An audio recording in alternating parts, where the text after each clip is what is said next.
Hi there!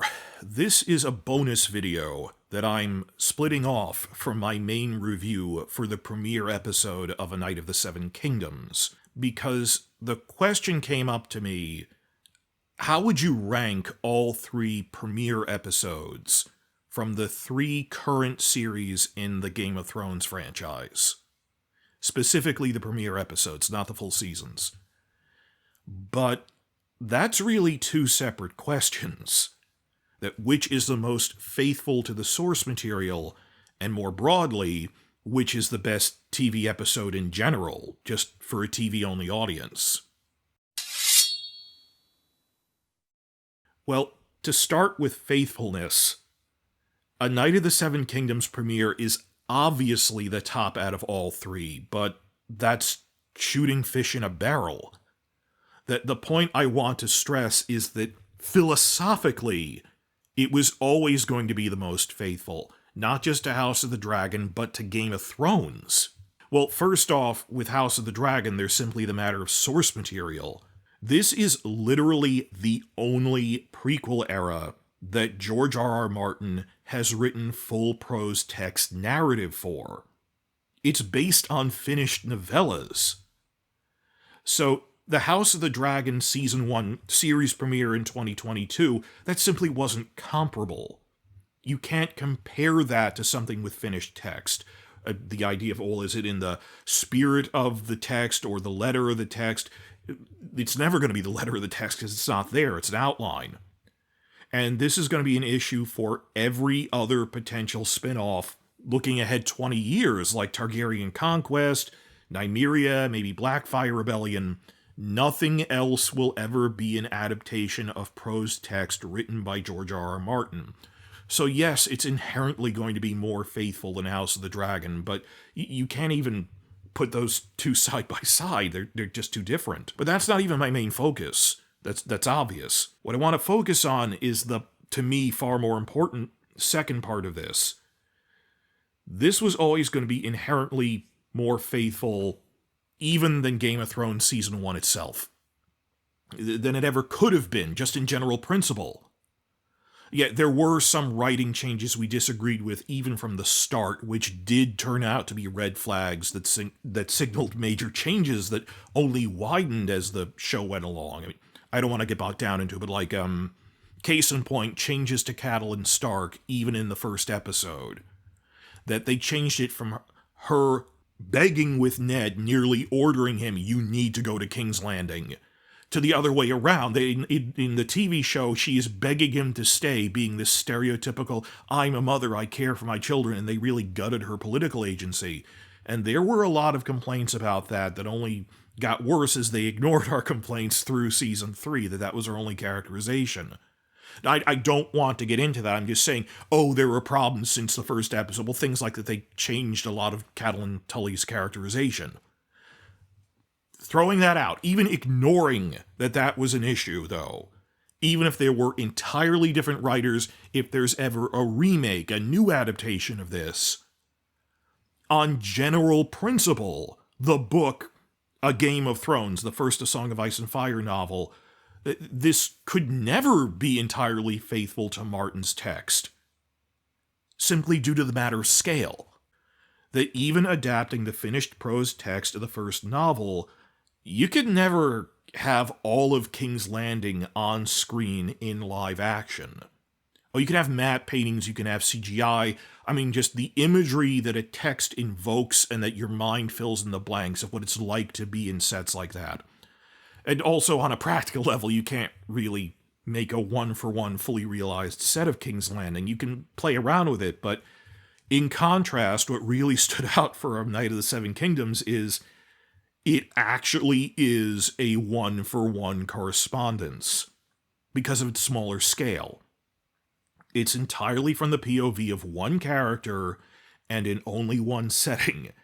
It's all at this one tournament ground at Ashford Meadow.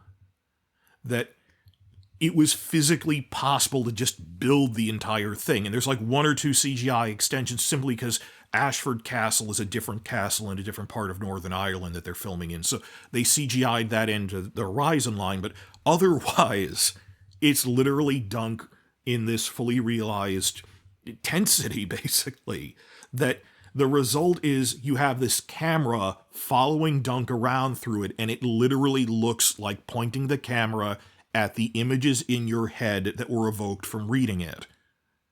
And that's just the image level. On top of that, when he's, like exchanging dialogue with other characters like the Fossaways or something in the camp, it is prose text dialogue straight from the book and a fully realized tourney grounds. That it is possible to capture all of that on screen. That even the most faithful adaptation of the first novel with Ned Stark, in terms of the number of characters, that there's a relatively smaller cast on A Knight of the Seven Kingdoms. With Ned Stark, any adaptation would have to cut down the dozens and dozens of 4th and 5th tier characters. I'm talking like the King's Landing Master-at-Arms Aaron Santagar, or Hullen, the Master of Horse at Winterfell, and his son Harwin, who becomes one of the Brotherhood Without Banners. You could never fit those characters in. We never expected them to. Versus that there's all of maybe a dozen real speaking roles in the Hedge Knight. You could fit all of that on the page. That in terms of the number of characters, the scale of the sets they're building, battle scenes. Let me use an example from Lord of the Rings. Just within Peter Jackson's Lord of the Rings trilogy, it is inherently impossible to fit all of Gondor and Minas Tirith, the city of Minas Tirith, into a movie. That it would never be a fully realized set, that they had to cut characters. They managed to evoke it as best you could within a movie. But it's not a matter of runtime, it's just, it was impossible to fit the whole thing in. That they do have big sets, they are interacting with things, but your mind fills in the gaps when you're reading a book, when you're describing walking through a city. It feels bigger than any set could ever really convey like that. Versus filming Bilbo and Frodo's humble hobbit hole Bag End in the Shire. That they could build that as a fully realized, one-for-one scale, fully furnished set. And it's jaw-dropping that we can put side by side what's your favorite location of how they presented it on screen and how successful they were doing that you can mention the Bag End set side by side with how they depicted Minas Tirith. In terms of the level of impressiveness, just because Minas Tirith will never be within the confines of a camera frame. It reminds me of the prologue to Henry V, Shakespeare's Henry V, where they go, we could never fit all of the fields of France on our little stage here, so please bear with us, I know you're using your imagination. Bag End is just on camera. The props work, the little things, the set dressing of this looks like a guy's house. That it's real in this alternate fantasy world. That you point the camera anywhere in Bag End, you are there, fully realized. Is one better than the other? Is Gondor better than Bag End or the other way around? They're not comparable. So in this analogy, King's Landing is to Minas Tirith as Dunk in the Ashford Tourney Grounds is to Bag End. Because it is a smaller scale, it can be shot utterly faithfully, in a way it's physically impossible to for another story. That it literally looks like you pointed a camera inside of George R.R. Martin's mind, his mental image of this, with his words from his text. Well, what sparked me to make this video was in Westeros.org's review, which I really liked. Elio Garcia, great review on this, great perspective. He worked on the World Book. Elio Garcia said over on Westeros.org that this TV season as a whole, he's seen screeners of the whole thing, I haven't, but he said this TV season as a whole, off the top of my head, I'd easily put it within the top 3 or 4 most faithful seasons. Because up to this point, we've had 11 seasons in this franchise. He said it's easily in the top 3 in terms of faithfulness. And watching the premiere episode alone, I'm like, this is head and shoulders above anything else in terms of faithfulness. Even compared to the Game of Thrones premiere, inherently, that it was always inherently going to be that much more faithful because it's a small-scale, one-character story in a tourney ground. That even if the Game of Thrones premiere had other writers, there are things that they could never fit into a TV series or a movie The scale just isn't there. And there are no other spin-offs at such a small scale. Everything else, like Targaryen Conquest or even Nymeria, nothing I can think of that is this small-scale story following a single character. Like if you had one of the Arya chapters where she's fleeing with the Night's Watch recruits, that's a smaller scale thing. You could do that as a vignette. Or Arya in Braavos or something. Well, Braavos is a whole city, but what I'm saying is if Martin ever wrote, theoretically, another spin-off short story set in Braavos, but all of the action is within one theater building. I'm specifically thinking of the Mercy Arya preview chapter from Winds of Winter, where pretty much all of the action is in one theater building. It's a riff on Shakespeare. That it's not even going to the other parts of the city, and it's a relatively small number of people. That maybe not the best comparison, but for the sake of argument, you could plausibly tell like an Arya murder mystery with assassins in a theater. It was all within one set, within one building. But the issue is that Martin hasn't written that and probably never will. That he's not going to make a dozen new spin-offs, not new novellas, I mean spin-offs in different eras with entirely different characters who aren't Dunk and Egg, at such a small scale that we think could easily sustain a TV season or even a movie, or a TV movie or something. Like, you know, people would watch Gandalf and Bilbo discussing things over tea at Bag End. I know I would.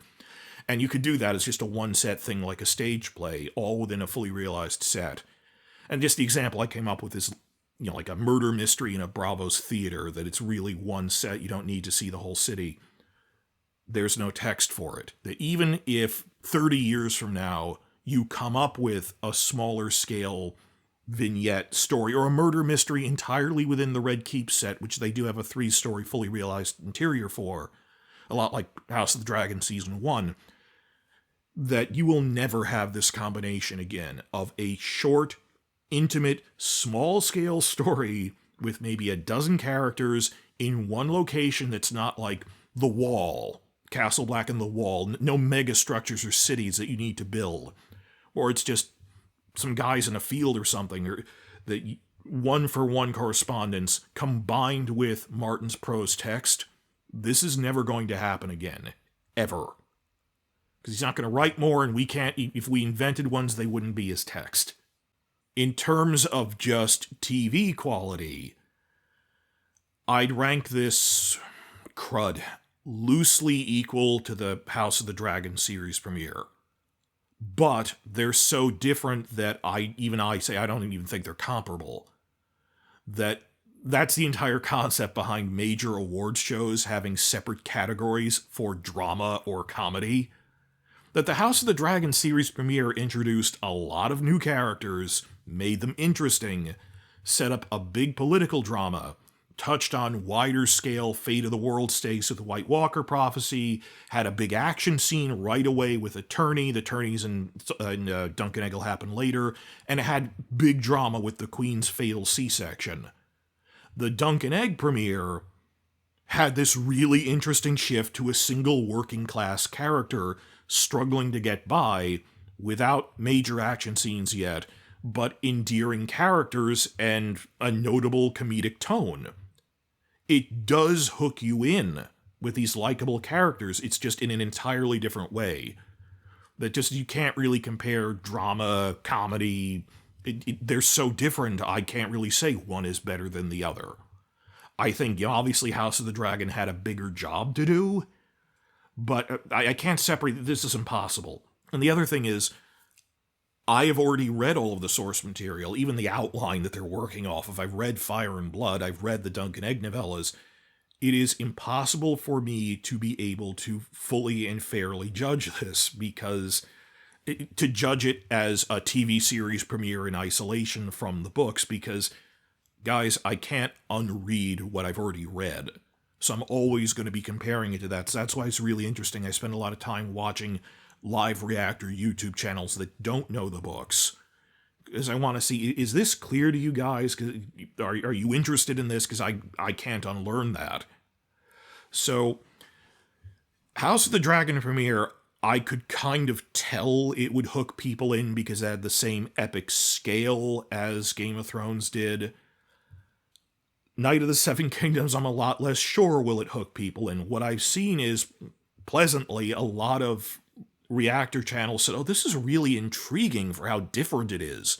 This smaller scale, comedic tone, actually likable characters you're rooting for, but I can't fully judge this as a, was this good as a TV episode in isolation from the source material? So the point of my video here is the futility of trying to rank all three because they're not really comparable.